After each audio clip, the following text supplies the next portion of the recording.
इसमें अगर आप देखेंगे 16-17 की तुलना में ये लगभग 2.5 गुना बढ़ा है और 24-25 की तुलना में लगभग 10% अधिक है। बढ़ा हुआ बजट का आकार ये केवल एक व्यय नहीं है, बल्कि अंतिम पायदान पर विकास की पहुंच, उत्तर प्रदेश का इंफ्रास्ट्रक्चर डेवलपमेंट, आम जन के जीवन स्तर को ऊपर उठाने और प्रति व्यक्ति आय को बढ़ाने के साथ साथ आर्थिक विकास को तेज करने की एक ईमानदार प्रतिबद्धता को दोहराने का कार्य कर रहा है। और सरकार ने उन्हीं भावों के साथ इस बजट को प्रस्तुत किया है, जिसमें बहुत सारी चीजें हम लोगों ने इसके माध्यम से दी है, जिसमें सबसे महत्वपूर्ण बात है कि 2,25,000 करोड़ रुपए से अधिक की राशि केवल कैपिटल एक्सपेंडिचर के लिए है। यानी कैपिटल एक्सपेंडिचर का मतलब बुनियादी ढांचागत विकास के लिए। ये विकास की गति को तीव्र करता है, अर्थव्यवस्था को सुदृढ़ करता है और रोजगार के अनेक अवसर का सृजन करता है। और यह एक बड़ी राशि उत्तर प्रदेश के बजट में हम लोग प्रस्तुत करते आए हैं। अगर 16-17 की तुलना में हम देखेंगे तो प्रति व्यक्ति आय को हमें दोगुने से अधिक करने में सफलता प्राप्त हुई है। महोदय, आज उत्तर प्रदेश हर दिशा में आगे बढ़ा है और मुझे बताते हुए प्रसन्नता है कि हमारे समाजवादी पार्टी के मित्रों को इस बात के लिए परेशानी होती है कि आप बजट का दायरा क्यों बढ़ा रहे हैं। देखिए, बजट के दायरे को ही नहीं बढ़ाया जाता है,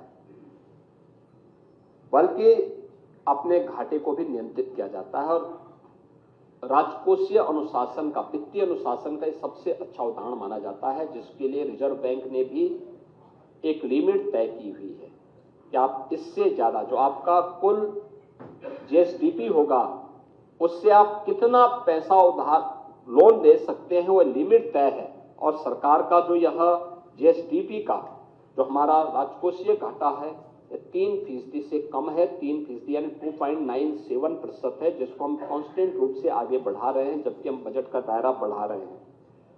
और यह तब है कि जब पिछले 8 वर्ष में सरकार ने कोई नया टैक्स उत्तर प्रदेश की जनता जनार्दन पे नहीं लगाया, बल्कि डीजल और पेट्रोल पर जो पहले से वैट था उसको कम किया है।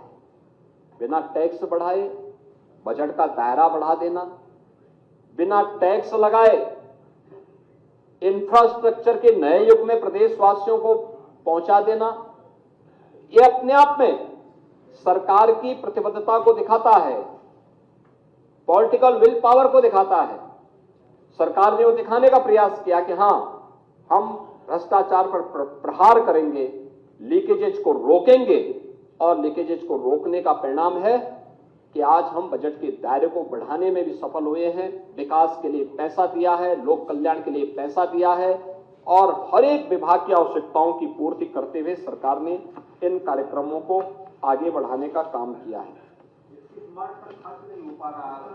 अरे लाल बिहारी जी, आ रहा हूं, जबरदस्ती लिखवा अच्छा बात आपने कही है तो अच्छा रोकने वालों को जब क्यों लिखवाते हैं? आपका बजट था 3 लाख करोड़ था, तो आपका जो खर्चा होता था वह भी 60 से 65% तक ही मात्र खर्च हो पाता था। आप उसको पीएलए में डालते थे, जिससे अगले बार फिर उसमें लूट हो सके। हमने पीएलए की स्कीम बंद करवाई।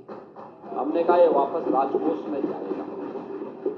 और याद रखना, आज बजट का दायरा 8 लाख करोड़ से ऊपर का पहुंच चुका है और ये खर्चा 31 मार्च तक ये खर्चा हो जाएगा। आप ये मान के चलिए कि यह जो खर्चा होगा ये 75 से लेकर 80% और कभी कभी 90% तक ये खर्चा होता है। नहीं, वापस नहीं होता है, फिर उसकी एसएनडी पहले से तैयार रहती है, उस पैसे को उनको वापस किया जाता है। विकास के लिए पैसे की कमी आज के दिन पे नहीं है। आपके समय में नहीं होता था कि 100 करोड़ का कोई मार्ग सैंक्शन कर लो और 1 रुपया देते थे। आप मुझे बताओ, हैं इन्हीं के नाम पे। यानी हमें 17 में आने के समय आते, जब हम लोग आए थे तो पहले वर्ष हजारों करोड़ रुपए आपकी सरकार के पाप को भरने में ही हमें खर्च करना पड़ा था एक एक रुपया। आप मुझे बताओ, 1 रुपया, और 1 रुपये में इनका गिट्टी बालू वहां गिर गया था ठेका हथियाने के लिए। यानी ये लोग मजाक बना रहे थे उत्तर प्रदेश को, लेकिन आज ऐसा नहीं हो सकता।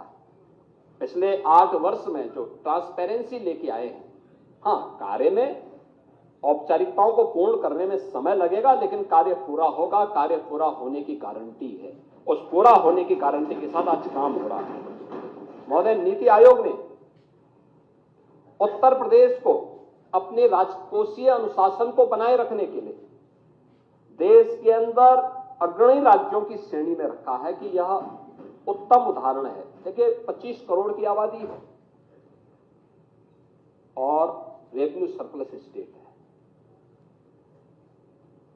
हमारे पास एक समय था, समाजवादी पार्टी की सरकार थी, कोई बैंक लोन देने को तैयार नहीं होता था, कोई निवेश करने को तैयार नहीं होता था। आज हम कोई प्रोजेक्ट तैयार करते हैं, एक लाइन लगती है बैंकों की, साहब बताइए हम पैसा देना चाहते हैं, हम पैसा देना चाहते हैं। परसेप्शन। एक समय आप था लाल बिहारी जी, अगर आप 17 के पहले देश के अंदर किसी होटल या किसी धर्मशाला में जाते उत्तर प्रदेश के नाम पर और आजमगढ़ के नाम पे, तो कभी कमरा ही नहीं मिल पाता था। लेकिन आज ऐसा स्थिति नहीं है। आज तो आप कहीं जाएंगे, उत्तर प्रदेश के नाम पे, समाजवादी पार्टी का नाम मत बोलना, उत्तर प्रदेश के नागरिक हैं, हर व्यक्ति आपको सम्मान की निगाहों से देखेगा। ये परसेप्शन है। आपने कहां छोड़ा था, ये सरकार कहां लेके गई। आप लोगों ने सम्मान डुबो दिया था। उत्तर प्रदेश का, उत्तर प्रदेश का यही कहना चाहते हैं, 17 के पहले लाल बिहारी उत्तर प्रदेश का कोई सम्मान नहीं था। मैं आपको बताऊं, ना पूरी बात सुन लीजिए, पूरी बात सुनिए, पूरी बात सुनिए। अरे पूरी भाई, बात सुनिए। ये सच्चाई है।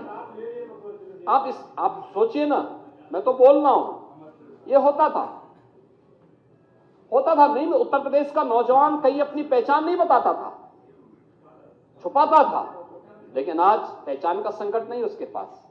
आज जाता है, लोग उत्तर प्रदेश के नाम से उसका सम्मान करते हैं और बोलते हैं, अच्छा उत्तर प्रदेश से। सामने पहुंचने वाले का चेहरा खिलता है, और ये है यूपी की नई पहचान।